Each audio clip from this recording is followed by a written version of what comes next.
The starship Aegis hovered silently above Tisali's atmosphere, the planet's lush green and blue surface sprawling out beneath it. Inside the briefing room, Lieutenant Elias Wren stood next to Commander Halverson, listening intently as the senior officer reviewed the delicate mission parameters one last time. "This is no ordinary diplomatic meeting," Halverson said, his gruff voice steady but serious. "The Rogans aren't just another alien species, they've been uncooperative, suspicious, and downright hostile. I need everyone on their best behavior. This isn't the time for grandstanding or picking fights." Elias nodded, his square jaw set in determination. "Understood, sir. We'll do what's needed to keep things civil." Halverson turned to a screen displaying the alien delegation's profiles. Tarek, the leader, was highlighted, his towering, muscular frame and fearsome, tusked visage a stark reminder of what they were dealing with. Beside him was Veshra, the lone female representative, her sharp features less intimidating but no less formidable. "Elias, you've read their dossiers?" Halverson asked. "Thoroughly. Tarek's the hardliner, Veshra the more pragmatic one. If anyone's open to dialogue, it's her." "Good. We'll use that to our advantage. Just remember, one wrong move and this whole negotiation could collapse before it starts." As the ship's landing procedures began, Elias glanced at his team. Captain Sarah Lynn, a skilled mediator with a knack for defusing tense situations, adjusted her translator unit. Dr. Miles Renner, the team's xenobiologist, was reviewing notes on Rogan physiology and cultural traits. Then there was Corporal Jenkins, the security officer assigned to keep them all safe. He wasn't the chatty type, but his calm presence was reassuring. Elias straightened his uniform, mentally preparing himself for the encounter ahead. He and Halverson led the team down the ship's ramp as they touched down on Tisalis. The planet's air was crisp and cool, carrying the faint scent of moss and distant rain. The landscape was dominated by rolling hills and ancient stone ruins, neutral ground chosen precisely because it belonged to neither humans nor Rogans. The Rogan delegation stood waiting at the edge of the landing site. Tarek loomed in the center, his eyes narrowing as he spotted the humans. Behind him stood Veshra, her arms crossed, watching them with a mixture of curiosity and skepticism. "Commander Halverson," Tarek rumbled, his voice as deep and rough as a landslide. "We have arrived as agreed. What is it you wish to discuss?" Halverson stepped forward, all business. "Thank you, Tarek. We're here to address the ongoing territorial disputes and find a path forward that benefits both our peoples." Tarek's snarl was barely concealed. "You mean to claim what is not yours?" Elias interjected calmly, "Not at all. We're here to share ideas, not take what belongs to you." Tarek's eyes flicked to Elias, then back to Halverson. "Your envoy has courage. That is unusual." Halverson nodded. "This is Lieutenant Wren. He'll be assisting in the talks." Veshra's voice cut through the tension. "If he is so willing to talk, let him prove it." Her words carried a challenge, but also an undercurrent of curiosity. Elias met her gaze evenly. "I'm ready to prove myself if that's what it takes." Tarek growled, taking a step closer to Elias, his massive frame casting a shadow over the human. "You speak boldly for one so small. Tell me, human, what makes you think we need your help?" Elias didn't flinch. His voice was steady. "Because working together makes us stronger. We've faced challenges before, and we know the value of cooperation. I'm here because I believe we can find common ground." Tarek held his gaze for a long moment before stepping back. "We shall see." Veshra's expression softened slightly, though her tone remained guarded. "Very well. Let us hear what you have to say." Halverson gestured toward a nearby meeting pavilion, a simple structure with open sides that allowed the natural beauty of the planet to surround them. As they walked, Halverson leaned in close to Elias. "Good start, but don't get cocky. Tarek's respect is hard to earn and even harder to keep." "I'll keep that in mind," Elias replied, still focused on the Rogans ahead. Inside the pavilion, both delegations took their seats at a long table. The initial discussions were formal and cautious. Halverson led with a proposal to establish a joint research initiative on Tisalis, allowing both humans and Rogans to benefit from the planet's unique resources.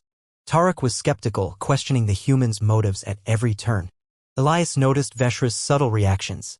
She didn't interrupt Tarek, but her sharp eyes scanned each human speaker as if assessing their sincerity. When the discussion shifted to resolving the territorial disputes, Elias decided to address Veshra directly. "Emissary Veshra," he said, inclining his head respectfully. "You've been quiet so far.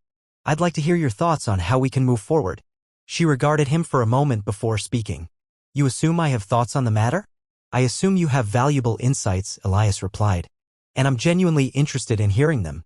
Veshra's expression flickered just briefly before she answered. Your proposal is intriguing. But trust is not something my people give lightly. We've been deceived before. Elias nodded. I understand. Trust is earned, not given. What would it take for us to earn yours? Tarek's growl of disapproval was immediate. Veshra, you waste your time with this human's flattery. Veshra held up a hand, silencing him. It is not flattery, Tarek. It is curiosity. She turned back to Elias. If you wish to earn our trust, then show us something we cannot ignore. Show us you are more than just words. Halverson shot Elias a warning glance, but Elias pressed on. Then let's find that something together. Veshra tilted her head, intrigued despite herself. Together? A bold offer. It's the only offer that makes sense, Elias said simply. The dialogue carried on into the evening, with each side presenting their perspectives and concerns. By the time the talks adjourned for the night, the air between the delegations was slightly less tense. As the humans returned to their ship, Elias felt the weight of the mission settling on his shoulders. Think you can keep this up? Jenkins asked him as they walked back. I have to, Elias replied. If we don't, we lose any chance of peace. Lynn gave him an encouraging smile. You handled yourself well out there. I think Veshra might actually be listening to you. She's the key, Elias said.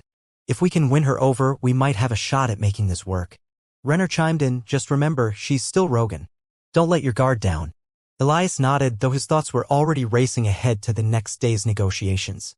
As he prepared to turn in for the night, he couldn't help but recall the way Veshra had looked at him, not with contempt or disdain, but with something almost resembling curiosity. It wasn't much, but it was a start.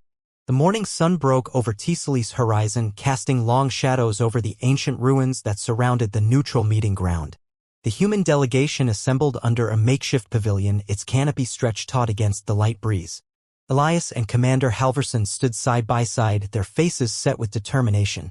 We need to take a different approach, Halverson said, keeping his voice low.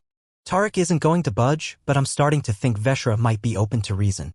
If we can focus our efforts there, we might make some progress. Elias nodded. She seemed receptive yesterday, even if she didn't show it outright. I'll try to get her talking more directly. Do that. And remember, you've got Lynn and Renner to help. We need a united front. No going solo. I understand, Elias said. We'll handle it together. The Rogan delegation arrived shortly thereafter, their towering forms casting long shadows as they approached. Tarek led the way, his gait heavy and his expression as stern as ever. Veshra followed close behind, her sharp gaze scanning the pavilion. Behind them came two other Rogans, their names not yet revealed, each carrying themselves with the same formidable air. Elias stepped forward as they entered. Welcome back. I hope the evening gave you some time to consider our proposals. Tarek let out a low growl, but Veshra's voice cut through his gruff demeanor. We did consider them. But words alone do not convince us. You will need to offer something more substantial. Then let's talk specifics, Elias replied smoothly. We understand your concerns about territorial boundaries. Perhaps we can start by defining a shared buffer zone, one that neither side controls but both can benefit from. Tarek crossed his arms. And how do you propose we maintain such a zone without one side claiming dominance? Elias motioned toward Lynn, who stepped forward with a data tablet. We've drafted a series of joint protocols for resource management and security measures. Think of it as a neutral council overseeing the area, one that includes representatives from both our species. The other two Rogans exchanged skeptical glances, their expressions unreadable. Veshra, however, leaned in to examine the tablet Lynn offered. She studied the information for a moment before speaking. This council? You suggest equal representation? Exactly, Lynn confirmed. It ensures that neither side feels undermined, and it creates a space where both our peoples can resolve disputes without resorting to conflict. Veshra's gaze flicked up to meet Elias. And you believe this will work? Elias held her stare. I do. But it's not just about the structure, it's about how we approach it. Trust can't be built overnight, but it has to start somewhere. If we can agree on this buffer zone and these protocols, we'll have a foundation to build on. Tarek's growl rumbled again, but Veshra raised a hand to silence him. Perhaps it is worth exploring further, she said carefully. But we will need more than promises. We need proof that you humans are willing to hold yourselves accountable. Elias nodded. Fair enough. We're prepared to share our records and reports from similar initiatives on other worlds. They aren't perfect, but they show that this approach can succeed. Before Tarek could object, one of the previously silent Rogans spoke up. He was older, his grizzled face etched with deep lines. Veshra, you would stake your judgment on their words? I would stake it on their actions, she replied firmly. If they are willing to share their records, we can verify their claims. If they fail, we will know. Tarek looked ready to argue, but Veshra's tone left no room for debate. Let them show us their data. If it does not satisfy, we will reconsider our position. Elias glanced at Lynn and Halverson. Lynn's subtle nod signaled her agreement, while Halverson's firm expression suggested he'd follow through on their commitments. Agreed, Elias said. We'll provide the documentation. And in the meantime, let's continue working through the details. The more we can iron out now, the smoother things will go when this council is in place. The negotiations continued, with Elias and Veshra taking the lead in outlining potential arrangements. As the hours passed, a tentative rapport began to form. Tarek remained stoic, his disapproval evident, but he no longer interrupted. The older Rogan watched silently, occasionally nodding as Veshra pressed the humans for more information. Elias noticed that Veshra's questions grew more nuanced, less accusatory. She asked about the logistics of transporting resources through the buffer zone, the timeline for establishing the neutral council, and the methods for resolving disputes before they escalated. Each time, Elias responded calmly, offering concrete examples and practical solutions. At one point, Veshra leaned back in her seat, her sharp eyes fixed on Elias. You seem very confident in your proposals, Lieutenant. Tell me, why are you so certain this can work? Elias hesitated, considering his answer carefully. Because I've seen what happens when we don't try. When we assume the worst of each other and refuse to find common ground, it only leads to more conflict. I don't want that for either of us. This might not be easy, but it's worth trying. Veshra regarded him silently for a long moment. Then, to his surprise, a faint smile flickered across her lips. You speak as though you truly believe that. I will reserve judgment until I see results. I wouldn't ask for anything less, Elias said. Halverson called a break as the discussions reached a natural pause. The two delegations stepped outside the pavilion, stretching their legs and quietly conversing among themselves. Elias took the opportunity to approach Veshra, who stood near the edge of the ruins, her gaze distant. You were tough on us in there, Elias said, his tone light but respectful. It is my duty, Veshra replied without looking at him. If we do not question, we do not learn. And have you learned anything from us yet? She turned to him, one brow raised. That remains to be seen. But I will admit, you do not seem as arrogant as I expected. Elias chuckled. I'll take that as a compliment. Veshra's faint smile returned. You may. In that moment, standing amid the ruins under the open sky, Elias felt a spark of hope. It wasn't much, but it was enough to keep him going. If he could earn even a sliver of trust from Veshra, he believed they might just find a way forward together. A faint mist hung over the ruins as Elias and his team prepared for another round of discussions. The early morning light cast long, soft shadows across the carved stone pathways, giving the place an almost sacred air. As he stood by the pavilion's entrance, Elias felt a shift in the atmosphere, an unspoken acknowledgement that the stakes had become more personal for all involved. Commander Halverson leaned in, speaking low enough that only Elias could hear. You've made progress with Veshra, but keep your head on straight. Tarek still isn't convinced, and one wrong move will send him storming out of here. I know, Elias said, adjusting his jacket. But if Veshra sees a way forward, she might sway Tarek or at least keep him from walking. Let's hope she's as pragmatic as you think, Halverson replied, stepping back as the Rogans approached. Tarek led the way as usual, his imposing frame cutting a path through the ruins. Beside him, Veshra moved with her usual precision, her eyes scanning the pavilion as if assessing every possible outcome. Behind them were the two other Rogan delegates, one tall and lanky, the other stocky and quiet, their expressions as unreadable as ever. Humans, Tarek said gruffly, his voice like a rolling thunderstorm. Have you anything new to say, or will this be more of the same? Elias stepped forward, keeping his tone steady. We've reviewed your feedback and prepared a revised proposal. I believe it addresses many of your concerns. Bold claim, Tarek replied, though he took his seat at the table. Veshra followed, her expression unreadable but her eyes focused on Elias. The morning's discussions began cautiously, with Halverson presenting the updated terms. The humans proposed an extended timeline for implementing the shared council, giving both sides time to adjust to the idea. They also suggested a series of joint exploratory missions into the buffer zone, allowing Rogans and humans to collaborate under controlled conditions. Tarek leaned back in his chair, his massive arms crossed. You ask us to trust you, yet you offer no guarantees. Why should we believe these missions will be any different from the conflicts of the past? Because this time, we'll be doing them together, Elias said, his voice calm but firm. We'll be out there side by side, monitoring each other, working toward a common goal. It's not just about trust, it's about building something we can both depend on. Tarek's eyes narrowed. Words. Always words. Show me something real. Before Elias could respond, Veshra spoke up. Perhaps there is a way. Tarek turned his sharp gaze to her. Veshra, what are you suggesting? An initial mission, she said. Small, controlled, with representatives from both sides. A test of the so-called cooperation. If it succeeds, it will show us that their intentions are genuine. If it fails, we will know they cannot be trusted. Tarek let out a low growl. And who would go on this mission? I will, Veshra said without hesitation. And I will choose one other from our delegation. The humans may select 2 of their own. Elias exchanged a quick glance with Halverson, who gave a subtle nod. I'll go, Elias said. And Dr. Renner can join me. His expertise will be valuable if we encounter any unknown factors in the buffer zone. Tarek looked from Veshra to Elias, his expression hard to read. After a long pause, he nodded once. Very well. Let us see if this human courage is more than empty talk.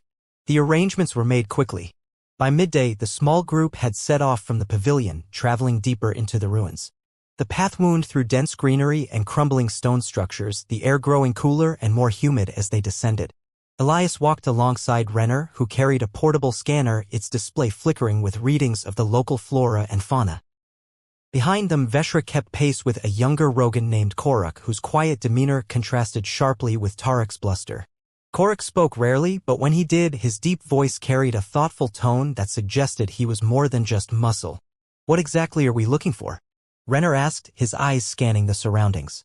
Signs of mineral deposits, Elias said. The Rogans believe this area may hold resources that could benefit both sides. If we can locate them and confirm their presence, it'll be a solid first step toward cooperation. And if we don't find anything? Renner asked. Then we'll focus on what we do find, Elias said. The point is to show that we can work together without conflict. Veshra, overhearing, added, do not make promises you cannot keep, human. If you raise expectations and fail to meet them, it will only deepen mistrust. I'm not making promises, Elias said, looking back at her. Just goals. And I plan to reach them. Their path eventually led to a steep incline, where the remains of an ancient staircase jutted out from the hillside. The steps were worn and moss-covered, making the climb treacherous. Careful, Elias said, holding a hand out to steady Renner.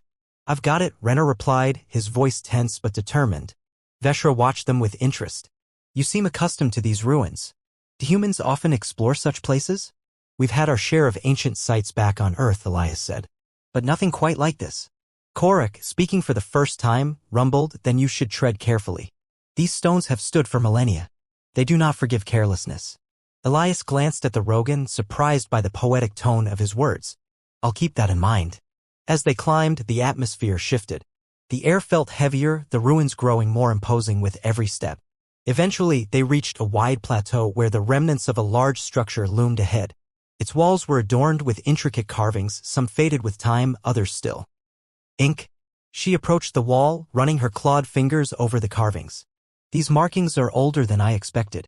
If the deposits are here, they may be buried deep within the ruins. It will take time to uncover them. That's why we're here, Elias said. We start small, prove we can work together, and go from there. Koruk stepped forward, his eyes on the carvings. These symbols, he said quietly, they resemble the stories my elders told. Tales of ancient guardians who protected the land's secrets. If we disturb this place, we must do so with care. Elias looked at Veshra. Do you agree? She nodded. I do. But we must proceed. The first step is finding something tangible, something we can bring back to both sides as proof of our progress. With that, the group set to work examining the ruins and collecting data. Though they spoke little, a rhythm developed. Renner took scans and samples while Koruk and Veshra cleared debris with surprising precision. Elias assisted where needed, coordinating their efforts and ensuring everyone stayed focused. By the time they returned to the pavilion, they had more than just samples, they had a shared experience. Veshra didn't smile, but there was a glimmer of something in her eyes when she looked at Elias, a faint acknowledgement that their first test had been met. It wasn't much, but it was enough to keep them moving forward. Elias adjusted his gear as the group gathered back at the main pavilion, the sun dipping low and casting a fiery glow over the Tisalis ruins. The joint expedition into the buffer zone had concluded with promising results, mineral samples, preliminary scans showing usable resources, and most importantly, a cooperative effort that hadn't ended in argument or tension. For the first time since arriving on Tisalis, it felt like progress was truly possible. Commander Halverson reviewed the collected data with a critical eye. This is a start, he said, glancing between Elias and Dr. Renner. The Rogans have something tangible now. Hopefully, it's enough to keep them at the table.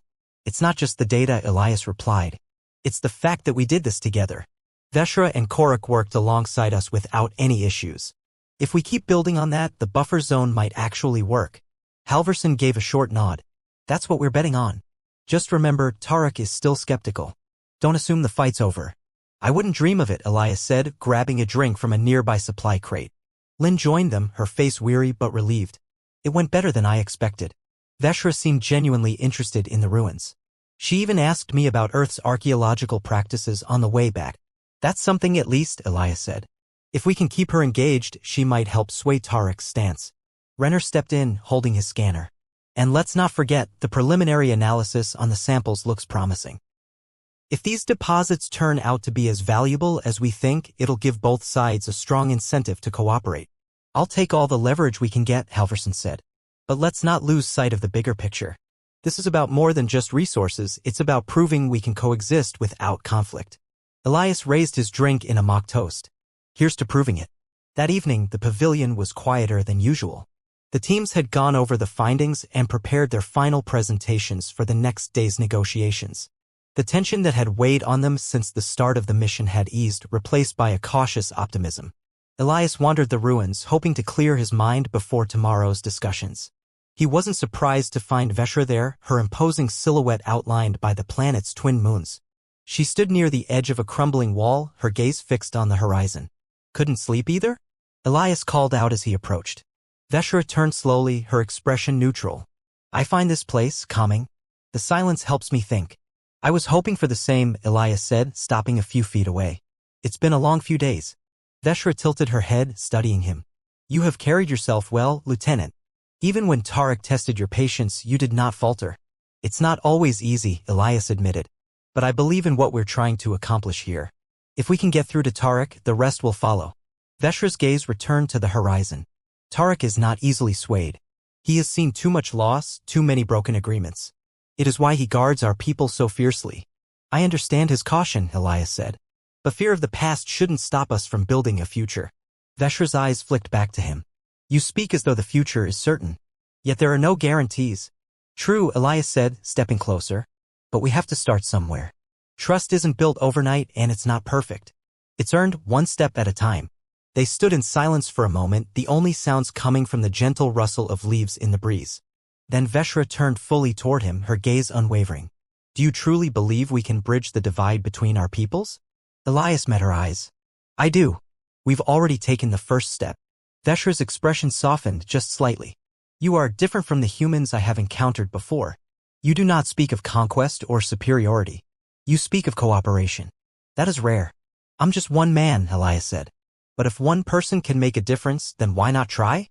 She regarded him for a long moment as if weighing his words. Finally, she stepped closer, her voice quieter now. You have earned my respect, Elias Wren. If you have. He felt a warmth rise in his chest at her words, but he kept his tone steady. Thank you, Veshra. That means a lot. Their proximity felt charged, the air between them humming with unspoken understanding.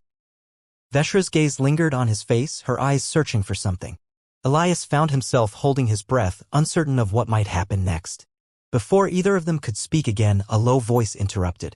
Veshra. They turned to see Korak standing a few steps away, his expression calm but serious. Tarek is asking for you. He wishes to review the samples. Veshra nodded. I will join him shortly. Korak's gaze shifted to Elias for a moment before he turned and left. Veshra turned back to Elias. It seems duty calls once more. Always, Elias said with a faint smile. We'll see where this takes us tomorrow. She inclined her head. Until then. As she walked away, Elias stood alone in the ruins, the cool night air brushing against his face. Whatever tomorrow's negotiations might bring, he knew they'd reached a turning point. And though he couldn't predict the outcome, he felt a growing sense of connection, not just between their two delegations, but between himself and Veshra. It was fragile, but it was real. And for now, that was enough. The sky above the ruins grew bright as the sun climbed higher, painting the scene in gold and amber hues. The day's talks would determine if all their efforts thus far would lead to a lasting accord. Elias stood near the edge of the pavilion, reviewing the final presentation on a tablet. Halverson approached, his expression a mix of determination and fatigue. This is it, Lieutenant. All the groundwork we've laid, every word we've spoken, it comes down to today. Are you ready? Elias nodded. Ready as I'll ever be. I think we've done everything we can. Good, Halverson said. Just remember, Tarek isn't going to give in easily. He'll push back, look for any sign of weakness. Keep your focus on the progress we've made with Veshra. If we can keep her on board, we stand a chance. I understand, Elias replied. I'll do my best. The Rogan delegation arrived shortly after. Tarek led the group as usual, his towering frame casting long shadows. Veshra followed close behind, her expression composed but alert. Korak and the others took their places silently, their stances rigid and watchful. Humans, Tarek rumbled as he took his seat. You have had your trial. Show us the results if they are worth seeing. Elias stepped forward, his voice steady. We have prepared a full report of the findings from our joint mission. Dr. Renner will begin with the mineral analysis. Renner activated a large display projecting the data collected during their expedition. Our preliminary scans confirmed the presence of rare metallic elements as well as traces of energy-rich compounds that could be used in advanced technology. These resources are located within the proposed buffer zone, making it an ideal candidate for shared exploration and development. Tarek leaned back in his chair, his tusked jaw set in a grim line. And what guarantees do we have that you will not claim these resources for yourselves? Elias spoke up. The safeguards we discussed are in place. A joint council, shared oversight, and a transparent record of all findings and operations. This isn't about one side taking from the other, it's about creating something we can both benefit from. Tarek's sharp gaze turned to Veshra. You have worked with these humans. Do you trust their words? Veshra met his gaze without hesitation. I have seen their actions, not just their words. They have shown a willingness to compromise and to work alongside us. It is not a matter of trust alone, it is a matter of necessity. Cooperation will bring us both more than conflict ever could. Tarek's eyes narrowed. You speak as if you believe they will honor this agreement. I believe we must give them the chance, Veshra replied. And if they fail, we will hold them accountable. Halverson stepped in. That's why we're proposing the joint council, so neither side is left unchecked. If there's ever a dispute, the council will resolve it before it becomes a larger problem. Tarek remained silent for a long moment, his large hands gripping the table. Finally, he growled, show me the terms again.